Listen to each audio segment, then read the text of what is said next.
ये दिख रहा है डिस्प्ले पे आप लोगों को? से यस और नो।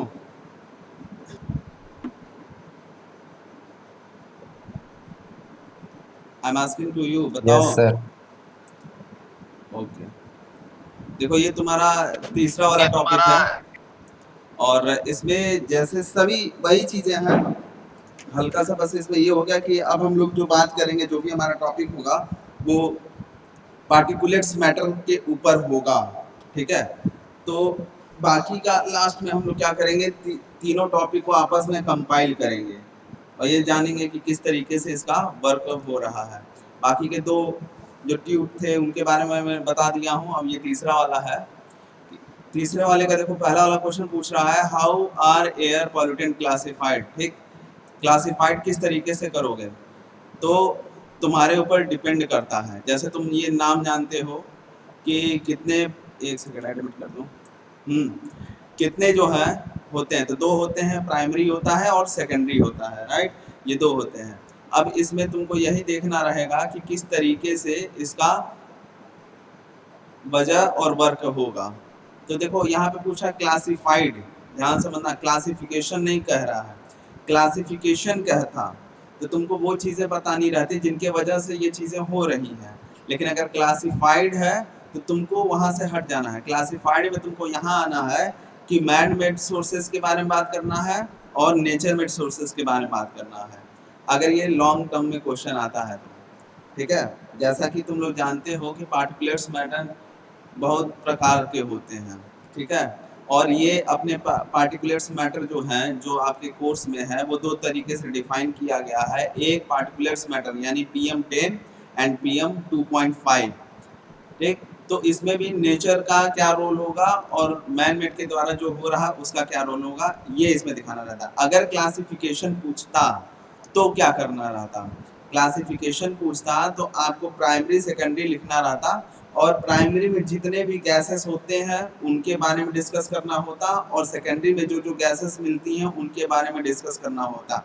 उसके बाद इन दोनों का प्राइमरी से ह्यूमन हेल्थ के ऊपर क्या इफेक्ट पड़ रहा है और सेकेंडरी के गैस होने के कारण ह्यूमन हेल्थ के ऊपर कौन सा, मतलब ह्यूमन हेल्थ पे इफेक्ट पड़ रहा है। क्लियर है? ये चीजें देना रहता। फिर जो कंक्लूजन होता वो आपको देना रहता कि क्या कंक्लूजन है, और ये चीज अगर कंटिन्यू रहा, जैसा कि पीछे ग्लोबल के बारे में पढ़ रहे थे तो उसमें कंटिन्यूड लिखा था या इंक्रीज लिखा था, तो कैसे ये बढ़ेगा और क्या इफेक्ट पड़ेगा, तो ये होगा। दूसरा जो क्वेश्चन है, what are the 5 different types of pollutants present in air, ठीक है। तो देखो क्या क्या रहा है कि एयर जो है पॉल्यूटेंट, वो कौन से ऐसे पॉल्यूटेंट हैं जो हमारे में मौजूद है। एक चीज ध्यान देना, जितने भी गैसेस हैं मौजूद वो ओजोन के नीचे यानी स्ट्रेटोस्फेयर ओजोन लेवल 3 और बाकी का क्या है तुम्हारा ट्रोपोस्फेयर, इन्हीं में गैसेस हैं जो अफेक्टेड हैं और बनते हैं और निकलते हैं। ये चीज़ का ध्यान में रखना तुम लोग, ठीक। तो उसमें क्या है कि देखो पहला क्या आ जा रहा है, मेजर, मेजर जो हो रहा है पॉल्यूटेंट जो गैस हो रहा है वो है आपका O3 ओजोन। दूसरा क्या है, नाइट्रस नाइट्रोजन ऑक्साइड NOx, जिसके बारे में बोल रहा था, nitrogen oxide, carbon monoxide, sulphur dioxide और पार्टिकुलेट मैटर्स। तो पार्टिकुलेट मैटर्स देखो सिलेबस में जो तुम्हारे दिया हुआ 10 एंड 2.5, इसके बारे में जिक्र करना। तो यही आपके जो पॉल्यूटेंट हैं, पॉल्यूटेंट का मतलब यहाँ पे एक चीज़ और मैं बता दूँ, ऐसे गैसेस या ऐसे एलिमेंट्स जो अफेक्ट हो चुके हैं उनको हम पॉल्यूटेंट्स कहते हैं, जिनके वजहों से प्रदूषण फैलने, मतलब ये एक ऐसे कैटलिस्ट होते हैं जो प्रदूषण बढ़ाने का कार्य करते हैं, ठीक है। ये चीज़ें होती हैं। अब जो है third question, what are the 4 main types of particulates, ठीक है। 4 मेन टाइप कैसे हैं, तो चाहो तो इस क्वेश्चन को अगर तुम पढ़ोगे तो दो चीज़ों से तुम इसको रिप्रेजेंट कर सकते हो। कैसा, डायरेक्ट पार्टिकुलेट मैटर्स के बारे में बात करके, क्योंकि ये पूछा क्या, पार्टिकुलेट्स, अगर पार्टिकुलेट्स के जगह पॉल्यूटेंट्स रहता तो सारे गैसेस का जिक्र कर सकते थे। क्वेश्चन का टाइप समझ में आ रहा ना सबको? कोई एक आदमी बताए, आवाज आ रही है? मेरा आवाज मुझे को सुनाई दे रहा है, हेलो। यस क्या सर, सर आ आ रही रही है। है? हाँ ठीक। ये कह रहा हूँ कि अगर पार्टिकुलेट्स की जगह पॉल्यूटेंट्स रहता तो तुम ये गैसेस को कोई भी गैसेस डाल देते, चाहे वो प्राइमरी का रहता या सेकेंडरी का रहता, कोई फर्क नहीं पड़ता। लेकिन यहाँ पे क्वेश्चन पकड़ने वाली क्या बात है कि यहाँ पे पार्टिकुलेट्स लिख दिया है, ठीक है। तो पार्टिकुलेट्स लिख दिया यानी ये सीधे सीधे बात कर रहा, पीएम की बात कर रहा। तुम्हारे पास दो ही पीएम है अकॉर्डिंग टू योर सिलेबस। पहला क्या है, PM10 और PM2.5। तो अब इसके जो डायामीटर हैं उसके बारे में तुम जिक्र करोगे, और जितने भी अफेक्ट होते हैं, मतलब कह रहा 4 main type of particulates method, तो इसमें पीएम को जिक्र करते हुए 2-3 गैस का नाम ले सकते हो जो कि बहुत ही हार्मफुल होता है, जैसे कार्बन मोनोऑक्साइड, ये भी एक पार्टिकुलेट्स मैटर है। जो इंडस्ट्रियल एरिया है जिसके अंदर उस एरिया में किसी इंडस्ट्री को या पावर ग्रिड को, ठीक है, या पावर प्लांट को या किसी सोलर प्लांट का वहाँ पे होता, तो वहाँ का जो क्लाइमेट होता है अंदर का, मतलब इंडोर क्लाइमेट जो बन रहा है वो अफेक्टेड होता है। तो जो वहाँ के वर्कर्स होते हैं, जस्ट लाइक लेबर या मिस्त्री मान लो, एंड जो सी ग्रेड के होते हैं कर्मचारी, जैसे मान लो कोई टाइपराइटर हो गया, ठीक है, कंप्यूटर ऑपरेटर हो गया, etcetera various type of post होती हैं, तो जो अंदर काम करते हैं उनके लिए ये काफ़ी हार्मफुल होता है। इसी पे बात लोग सोचते नहीं हैं, तो वो चीज़ें तुम इसको दिखा सकते हो कि ये चीज़ें हैं और इसको हमें डिनोमिनेट नहीं करना चाहिए बल्कि इसके बारे में रखना चाहिए। तो वहाँ पे तुम गैसेस का जिक्र कर सकते हो। अब वो गैसेस का क्या हो सकती है, जैसा कि पहले तुमको मैंने बताया था पीपीटी में कि इंडस्ट्रियल में करोगे तो एक गैस रहता, अगर पावर प्लांट रहता तो वो सारे गैसेस पावर प्लांट में दिखेंगे, प्लस बोनस के रूप में तुमको सल्फर डाइऑक्साइड भी मिल जाएगा। तो इसी तरीके से 1+1+1+ ऐसे ऐड ऑन होते जाता है। तो वो सारे गैसेस का जिक्र तुम यहाँ पे कर सकते हो जो तुमको बेहतर से बेहतर नॉलेज हो, ठीक। अब यहाँ पे वही चीजें लिखा हुआ है। अब दूसरा क्वेश्चन ये देखो, ये लिखा हुआ what are the 2 types of particular matters, ठीक है ना, 2 टाइप्स ऑफ पार्टिकुलेट मैटर्स। तो वही आ गया PM10 PM2.5। तो उसके बारे में बता दोगे कि जो 10 होता है वो जरा कोर्स होता है, कंपेयर करना। यहाँ पे ऐसा नहीं है कि खुला बोल देना कि हाँ 2 होता है, ये होता है, ये होता है। कंपेयर जरूर करना, और कंपेयर करना जिससे भी कंपेयर करना उसका रिस्पेक्ट जरूर देना, जैसे ड्यू टू दिस रिस्पेक्ट या according to this is bigger than this and less than this तो दिस देन दिस, ठीक है ना। यहाँ पे करना होगा, जैसे मान लो तुम्हारा 10 है और 2.5 है, तो उससे बड़ा होता है उसका डायमीटर, तो ये कोर्स माना जाता है, और इससे जो छोटा होता है वो 2.5 है। शब्दों का खेल है, ठीक। ये चीजें तुमको यहाँ पे डालना रहेगा। अब पूछ रहा है कि यहाँ पे देखो मेरे से पॉइंट छूट गया है, व्हाट इज 2.5 पॉल्यूशन, ठीक है ना।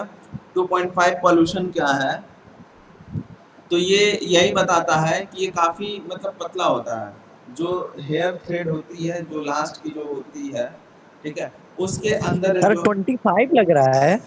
बोल तो रहा हूँ कि पॉइंट मेरे से छूट गया, 25 नहीं है, 2.5 है, ठीक है, 25 नहीं है, वो पॉइंट हमसे छूट गया टाइप करने में।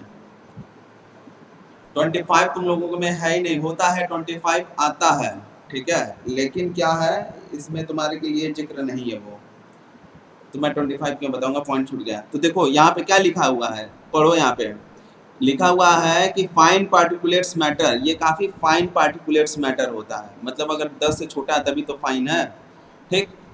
फाइन मतलब छोटा होता है यहाँ, तो पॉइंट लगा लेना तुम लोग।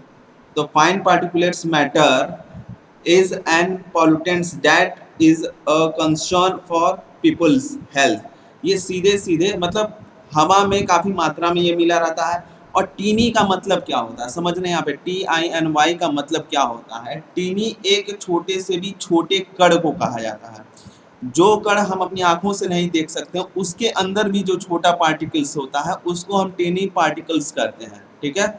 उस पार्टिकल को रिड्यूस करना, ठीक है, सबके बस की बात नहीं होता, ये हैजी होता है। हैजी मतलब बहुत निंदनीय या घटनीय कह सकते हो उसको, कि अगर जैसे जब बाल तुम्हारे भीगे रहते हैं या बाहर से कहीं आते तो लगता है कि बाल चलो चिपचिपा है, शैम्पू कर लिए, चलो ठीक है, अब तुम्हें लगेगा कि हाँ तुम सही हो।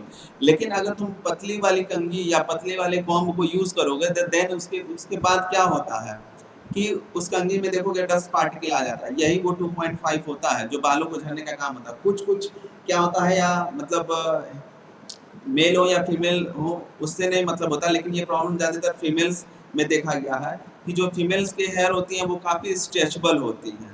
अब उसका स्ट्रेचबल का क्या हो जाता है, उसका सिर्फ और सिर्फ वो स्ट्रेचबल होता है क्योंकि वो अफेक्टेड हो जाता है और वही उनका वहीं से बाल खराब हो जाता है। और मेंस का क्या है, वो लोग छोटा रखते हैं इसलिए खिंचाव नहीं हो पाता उस पर। इसी की वजह से क्या करता है ये पार्टिकुलर मैटर छोटा वाला, कि उनके बालों में इलास्टिक सिटी वाली प्रॉपर्टी ले आ देता है, जिसकी वजह से वो जो चीज़ें उसको चाहिए रहती है वो प्रॉपरली मिल नहीं पाता, क्योंकि जो आपके सेल्स से आपके हेयर के लिए जाता है वहाँ पे जा करके वो एलिमेंट सेटल हो गया है और वो सरफेस एरिया कवर कर लिया है, जिसके वजह से ये दिक्कतें सारी हो रही हैं।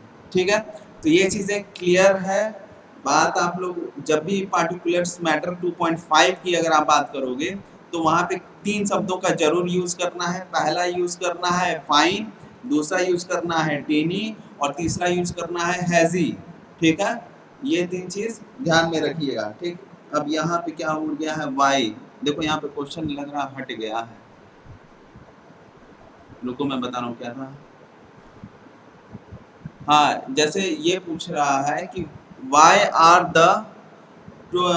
Are PM 2.5 dangerous. ठीक है, क्यों डेंजरस है उसका कारण देखो, डेंजरस क्यों है लिखा है, since they are so small and light.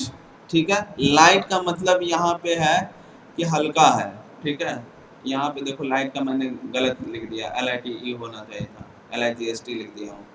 ठीक है, since they are so small and light, fine particles tends to stay longer in the air than heavier particles। ठीक है, कहने का क्या है कि ये इतना डेंजरस है, मतलब जो हैवियर पार्टिकल्स है उससे कहीं ज्यादा ये डेंजरस है, क्योंकि ये बहुत छोटा है और इसको वॉश के भी थ्रू हटाया नहीं जा सकता है। अगर एक जगह वो बैठ जाए, जैसे क्या है कि तुम किसी चीज को धो दो तो वो क्लियर हो जाता है, वो पानी के साथ प्रिसिपिटेशन हो जाता है, किसी मतलब उसको एक वाटर मीडियम मिल जाता है तो फ्लो रेट के थ्रू वो बह जाता है। लेकिन ये क्या करता है, इतना महीन होने की वजह से जब तक उस पे पर्सनली या किसी एक पॉइंट पे आप प्रेशर नहीं दोगे तब तक वो रिमूव नहीं होगा। तो वही ये कह रहा है कि ये अंदर तक चला जाता है, जिसको रिमूव करना नॉर्मल बात नहीं है, तो ये काफी हार्म होता है। अब इसके लिए क्या होता है कि जैसे आप लोग वर्कशॉप में काम कर किए होंगे फर्स्ट ईयर में जब थे, अगर लेथ मशीन पे कभी काम किए होगे तो ठीक है। लेथ मशीन पे होता क्या था कि आपको एक जॉब दे दिया जाता था, उस जॉब को ग्राइंडिंग किया जाता था। ग्राइंडिंग करवाने के लिए भी आपके पास ब्लेड होती थी जो N1 से लगाए N12 तक होती थी, राइट। अब उस ग्रेड की इफिशियंसी, ब्लेड का जिक्र मैं यहाँ पे क्यों कर रहा हूँ, क्या ताकि आप लोगों को ये बात पता रहे, जितना आप उसको फिनिश वर्क दोगे उतना आप उसके ऊपर ग्राइंडिंग करोगे। मान लो एक आपको जॉब दे दिया गया, कोई जॉब का मतलब कोई बड़ा सा सॉफ्ट है, उसको चलो मान लो तुमको बोल्टे ही बनाना है, तो बोल्ट बनाने के लिए उसके अंदर गियर कटे होने चाहिए, 1 पिच से 2nd पिच की डिस्टेंस होनी चाहिए। ठीक है, पिच की एज कितनी होनी चाहिए, मतलब चोकीला मतलब नोकीला जिसको कहते हैं वो कितनी होनी चाहिए, और उस पर फ्रिक्शन लेस कितना होगा कितना नहीं होगा, क्योंकि वो नट बोल्ट को कसते खोलते वो भी तो कटेगा। तो ये सारी चीज़ें आपको ध्यान में रखनी होगी। अब सोचो कि अगर किसी एक नट बोल्ट की तुम एज बनाने में लग गए, तो सोचो जो उसके महीन महीन जो पार्टिकुलर्स मैटर हैं जो तुम्हें दिखाई नहीं दे रहे हैं, वो हवा में जिगजैग मोशन करते रहेंगे, वो आके आपके स्किन पे बैठेगा। अब नज़दीक से काम करना तो जाहिर सी बात है कि भाई तो हवा में रहेगा। ठीक है, अब प्लस विंड भी अंदर चलती रहती है, तो हम लोग क्या करते हैं विदाउट एनी प्रिकॉशन। ठीक है, हम लोग प्रिकॉशन में क्या है कि ना ग्लव्स पहनते हैं, ना मास्क लगाते हैं, ना ग्लासेस लगाते हैं। ठीक है, और सबसे बड़ी बात क्या है कि शूज जो होती है वो भी नहीं लेते हैं, और जो हेलमेट होता है इंजीनियरिंग वाली टूल हेलमेट वो भी नहीं लेते हैं।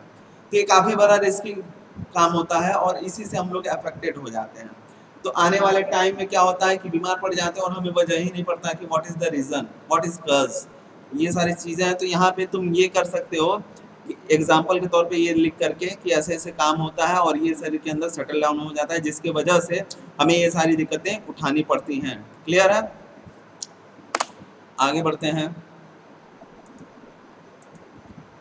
अब देखो ये पूछ रहा है what is the PM 2.5 and PM 10 in air quality. मुझे लग रहा है इसको पीपीटी में जब मैं कन्वर्ट कर रहा था तो कुछ सेटअप उठाया नहीं है, इस वजह से हर जगह से पॉइंट जो है ऑटोमेटिक रिमूव हो गया है। जहाँ जहाँ तुम लोगों को 2.25 दिख रहा वहाँ 2.5 कर लेना। अब आगे बढ़ते हैं। PM10 is particulates matter 10 micrometer और लेस इन डायामीटर। कहने का क्या है कि जो डायामीटर है वो माइक्रोमीटर में है, माइक्रोमीटर, ठीक है, और ये लेस होता है डायामीटर से भी। एंड 2.5 की जो बात हो रही है, इस पार्टिकुलेट्स मैटर 2.5 माइक्रोमीटर और लेस देन इन डायामीटर, ठीक है, तो इससे भी है छोटा उसके डाया से, वही चीज़ जो इमेज में स्पष्ट रूप से दिखाया था। 2.5 is generally described as fine particles। देखो 2.5 की जो बात हो रही है उसको पहले ही डिस्क्राइब कर दिया गया है कि फाइन है। जैसे अभी आगे चल करके तुम लोग पढ़ोगे अपने सिविल में सीव एनालिसिस। सीव एनालिसिस एक ऐसा प्रोजेक्ट होता है कि सॉइल की फाइनेस और क्या कहते हैं उसकी कोर्स, इन दोनों ग्रेन्स के बारे में हम जानने की कोशिश करते हैं। तो इसके बारे में कुछ एक्सप्लेन करूँ, नहीं तो इसी टॉपिक पे बताऊँ? जानना चाहते हो तो बताऊँ?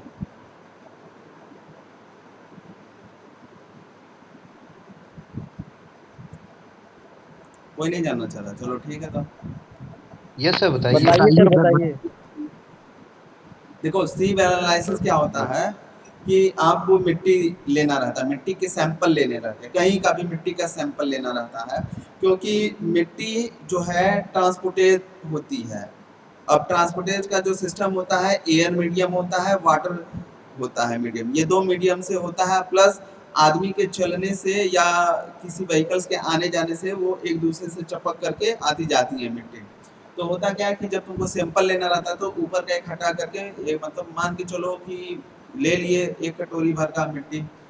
अब क्या करोगे कि एक छलनी, जैसे आटा छानने के लिए तुम्हारी वो छन्नक लगी रहती है, छलनी जो भी कहते हैं उसको, उसी तरीके उसी को सीव कहते हैं जिसमें चाला जाता है मिट्टी को।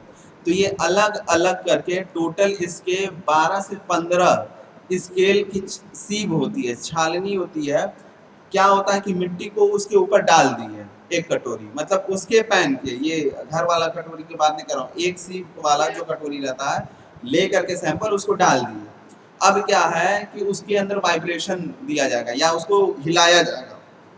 जब हिलाते हैं तो जाली, अगर मान लो 12 स्टेप में जाली लगी हुई है, 12 सीव है, तो उसकी अलग अलग साइज की कटिंग होती है जाली। मोटा जो रहेगा वो उसमें होगा, जो उसके बाद जो बचा रहेगा उसमें छन जाएगा, छन करके ऐसे नीचे नीचे नीचे नीचे आता रहता है, ठीक है। तो होता क्या है कि जैसे मान लो कि कोई मोटे कण वाली मिट्टी है या गिट्टी, मान लो जैसे 0 नंबर की गिट्टी आती है, 1 नंबर की गिट्टी आती है, फिर 1.5 नंबर का तो बंद हो गया है, 2 नंबर का गिट्टी आता है। तो इस तरीके के क्या है कि इसमें रख करके जब हिलाओगे तो जो महीन वाला होगा वो सबसे नीचे आ जाएगा, जो भारी वाला रहेगा वो ऊपर ऊपर बढ़ते जाएगा, बढ़ जाता है। तो जो सबसे निचला स्तर होता है उसी को हम लोग कहते हैं फाइन, और जो ऊपर में जो बड़े बड़े टुकड़े मिलते हैं उसको कहते हैं हम कोर्स, और जो बीच में रहता है उसको हम कह देते हैं मीडियम या मिक्स एग्रीगेट के नाम से जानते हैं हम लोग। अब वो कंक्रीट वाला मिक्स एग्रीगेट पे मत पहुंच जाना, सीव एग्रीगेट की बात कर रहा हूँ, ठीक। तो उसमें क्या होता है, इससे इसकी प्रॉपर्टी डिफाइन कर लेते हैं कि अगर ये इतना सूक्ष्म है तो ये कितना इफेक्चुअल होगा, ये इतना कोर्स है, उसका एक स्केल, एक पैरामीटर सेट हुआ है, उसी के हिसाब से हम लोग आंकते हैं। सेम यही चीज़ यहाँ पे होता है कि जो पार्टिकुलेट्स मैटर होते हैं वो इतने सूक्ष्म हो जाते हैं कि कहीं भी सटल डाउन हो जाते हैं।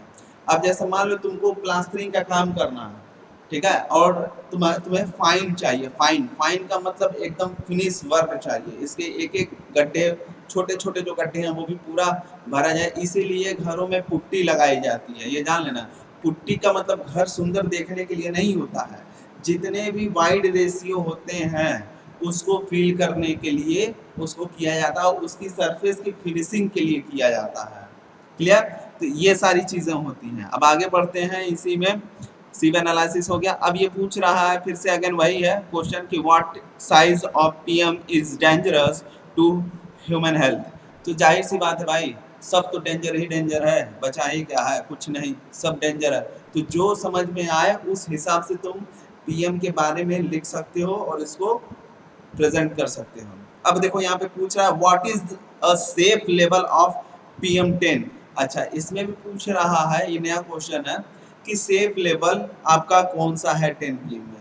तो ये मान के चलो एक जो पैरामीटर 10 में रखा गया है वो कह रहा है कि इससे अगर बिलो है, ठीक है, देखो यहाँ पे लिखा हुआ है, रुको पेन ले लो, कहाँ गया, आ जा भाई, देखो यहाँ पे लिखा हुआ है जो कंसंट्रेशन है, ठीक है, ये नहीं होना चाहिए। अब यहाँ पे कंसंट्रेशन की साइज की बात नहीं कर रहा है, जैसे प्रति मीटर क्यूब लिखा हुआ है उस साइज की बात नहीं कर रहा है, वो फैक्टर की बात कर रहा है, वो वहाँ पे साइज फैक्टर है। किसका साइज, अरे साइज फैक्टर का साइज की बात नहीं कर रहा है, वो कंसंट्रेशन का लेवल की बात कर रहा है कि इतने मीटर क्यूब में, मतलब 1 मीटर खड़ा, 1 मीटर लंबा और 1 मीटर चौड़ाई, जैसे उसका लेते हो सरफेस एरिया पूरा, तो उसमें जो होना चाहिए, जैसे कंसंट्रेशन होता है एक बेस होता है, तो कंसंट्रेशन में 54 से नीचे होना चाहिए, वो भी म्यू ग्राम में है, माइक्रोग्राम में, ठीक है, उससे नीचे होना चाहिए, तो ठीक ठाक मान लेते हैं कि उतना इफेक्ट नहीं है। लेकिन यहाँ पे आता है सारी बात घूम फिर करके एक ही चीज पे, उसके मेटल होने पे, उसके मेटल ना होने पे, उसके गैसेस के स्टेज पे, यानी अगर वो सल्फर डाइऑक्साइड है या नाइट्रोजन ऑक्साइड है या कार्बन मोनोऑक्साइड है, तो क्या अगर वो 54 ग्राम से माइक्रोग्राम से कम रहेगा तो क्या वो शरीर को अफेक्ट नहीं डालेगा? वो भी डालेगा, लेकिन ये होता है कि उसका प्रभाव जरा कम रहेगा। किसके कंपेयर में? जो इसके ऊपर के कंपेयर में होगा, ठीक है, जैसे 60 हो गया, ठीक है, 120 हो गया, तो उसके अफेक्ट तो ये डालेगा ही डालेगा, लेकिन क्या है कि उतना नहीं डालेगा, बस कहने का सेंस यहाँ पे है। लेकिन यही अगर 54 के नीचे ही है या 54 ही है और लॉन्ग टाइम तक रहेगा, तब आदमी का भी पतन हो जाएगा, खत्म है वो खेल। इसीलिए इंडस्ट्री में जल्दी कोई जाना नहीं चाहता है।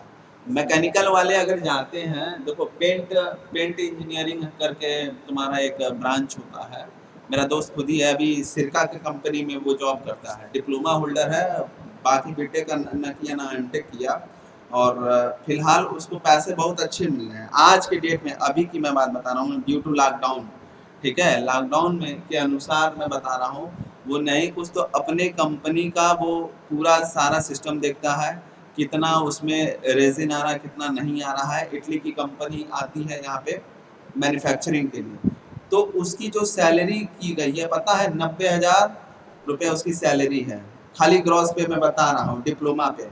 अब वजह क्या है उसको 90,000 मिल रहा है? क्योंकि देखो वहाँ पे उसका रिस्क है, इसलिए उसका पेमेंट ज़्यादा है। क्यों रिस्क है? क्योंकि उसी पेंट के अंदर जा कर के काम करना है, हर वक्त उसको क्या है, कितना भी मास्क लगा लेगा, आता है ये पूरा सब हाथ, मतलब बहुत बुरी तरीके से फंसा रहता है उसका, समझ में आ रहा है? तो जहाँ पे मल्टीनेशनल कंपनी की अगर मैं बात करूं, तो ये ह्यूमन हेल्थ को लेकर के चलते हैं। अब मैं गया था उसके कंपनी में, जब विजिट किया तो अलग अलग सेक्शन बटे थे, सूज तक अलग थे सबके। अगर आपको यहाँ से स्विच करके दूसरे में जाना है, ठीक है, तो आपको वहाँ पे शूज चेंज करना होगा, आपको अपना क्लॉथ चेंज करना होगा, दूसरा क्लॉथ पहनना होगा, ठीक है।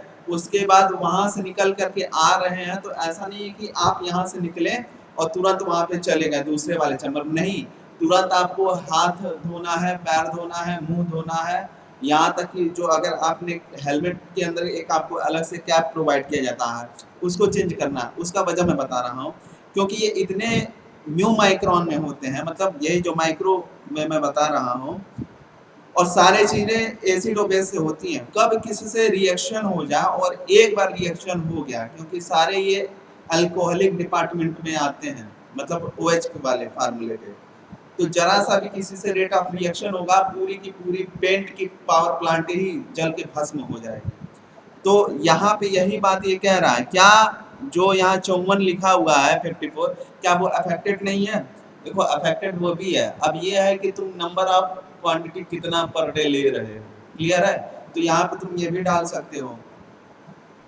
अभी का क्या है कि ये दूसरा वाला जो क्वेश्चन है, what is particulates matter in the air, ठीक है, तो देखो इसका क्या है कि ये बड़ा कॉम्प्लेक्स है, इसमें ये ऐसे क्वेश्चन है, ये कॉम्प्लेक्स टाइप के क्वेश्चन होते हैं। इसमें आपका मतलब ये देखा जाता है कि आप क्या डालना चाह रहे हो, लोगों को जज करने के लिए बनाए जाते हैं ऐसे क्वेश्चन। अगर इस तरह का क्वेश्चन अगर आपको आता है पेपर में, तो आपको सीधे सीधे यही लिखना है कि सीधे पहला एक उठाना ट्रोपोस्फेयर और स्ट्रेटोस्फेयर। ठीक है, मैंने तो कम में खत्म कर दिया क्योंकि 60 में था।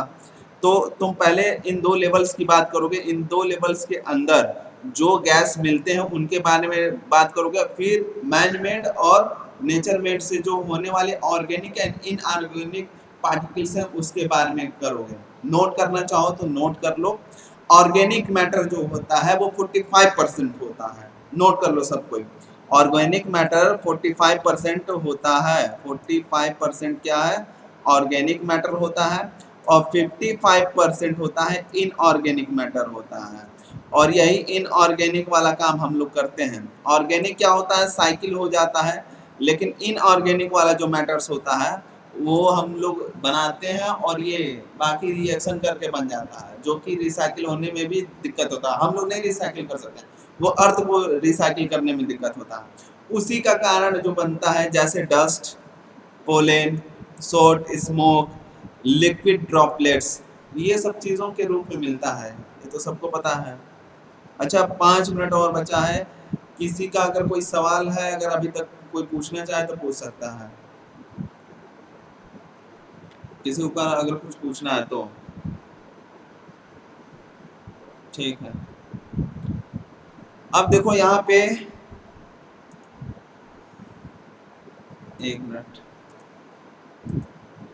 अब यहाँ पे क्या है, what are the 6 level of air quality. ठीक है, 6 लेवल्स ऑफ एयर क्वालिटी की बात कर रहा हूँ। तो क्या है? पहला carbon monoxide, lead, nitrogen oxide, ground level ozone. देखो यहाँ पे ग्राउंड लेवल ओजोन कह दिया, ठीक है।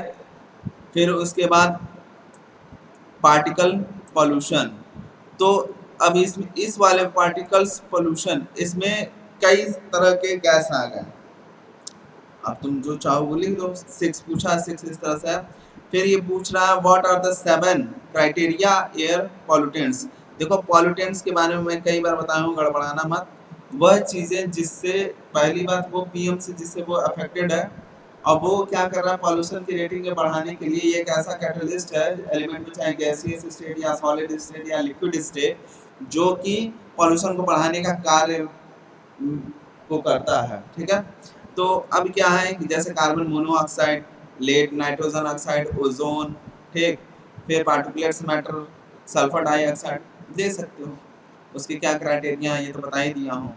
ठीक, what time of day is air quality is the best. आज के टाइम में, ठीक है, एयर क्वालिटी अगर बेस्ट की बात कर रहे हो तो कब तुमको मिलता है? तो टाइम की भी तुम जिक्र कर सकते हो, सुबेरे का भी जिक्र कर सकते हो। बाकी जो है ये एज पर योर नॉलेज है, जो भी आपके पास नॉलेज है। तो ये अभी इतना हुआ है, और फिर तो टाइम खत्म होने वाला है। फिर जो है 1:55 पे वही 1 बजे वाली क्लास होगी मेरी, तो इसके आगे फिर मैं अब बताऊंगा। ठीक है, अटेंडेंस ये वाला भेज देना, और जो टाइम है उस पर लिख देना एक बार कि ये टाइम है। ठीक है।